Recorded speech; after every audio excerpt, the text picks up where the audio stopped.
What's up, everybody? It's Rob from The Rant, and I'm bringing you another 5-minute review. And this time on 5-minute reviews, we're going to be talking about the Old Hunters DLC for Bloodborne. Now, in, following suit, it really doesn't have a whole lot of story content to it, but let's face it, nobody really plays Bloodborne for the story. I mean, it's there, but it's a simple storyline, just like the original campaign was. That being said, it brings a lot of the stuff that the original campaign does to the foreground. Just like, well, let's face it, really frustrating and difficult boss battles.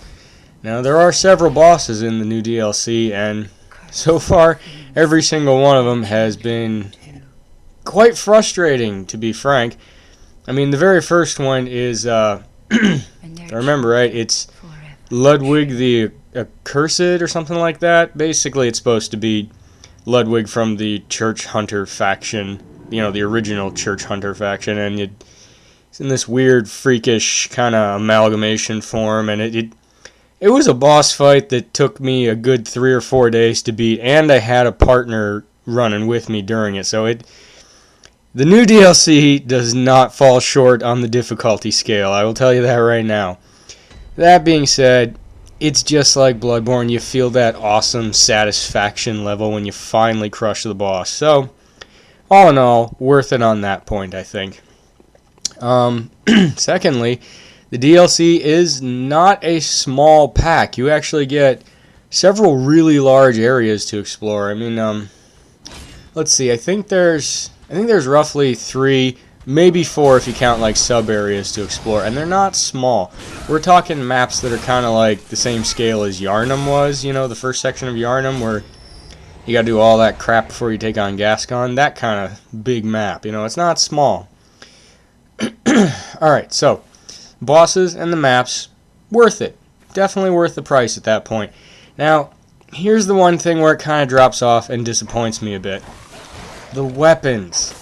They showed so many really cool weapons, and unfortunately, they've just not lived up to the hype the video showed me. I actually got the trophy for finding all the weapons like a few hours before recording this, and so far, not a single one of them has been the awesome powerhouse kind of just cool weapon that I expected. I mean, some of them are neat. Like, I don't know about any of you, but I was really stoked for that cleaver that breaks apart, kind of like Ivy Valentine's sword does in Soul Calibur.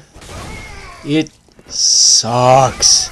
It is such a heavy weapon and so slow that, to be honest, I can't adapt it to my combat style in the game. And I mean, let's face it, Bloodborne is all about being super aggressive.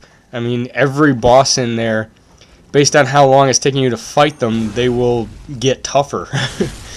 I mean, if you've ever gone in there and like really just wailed on a boss and beat them, you can usually get them dead before they reach their first like power-up phase, if you want to call it that. For instance, I've seen tons of videos of people beating the shit out of the first official boss, Gascon, before he ever transforms. I've never been able to do that, but let's face it, it's possible, and the game rewards that kind of play style. That being said, the weapons are kind of cool. They're not useful. Couple that together with a game with a really frustrating set of bosses, and, well, I have to take points off overall. Now, if I remember correctly, the DLC was about $20. So, overall, I still say it's worth that. If you're a fan of Bloodborne, definitely get it, because for no other reason, you will get some new areas and some new bosses and some new frustrations to enjoy. So, overall, bosses, difficult as hell, which is the standard. Amount of map you actually get to explore, nice, quite large. Weapons,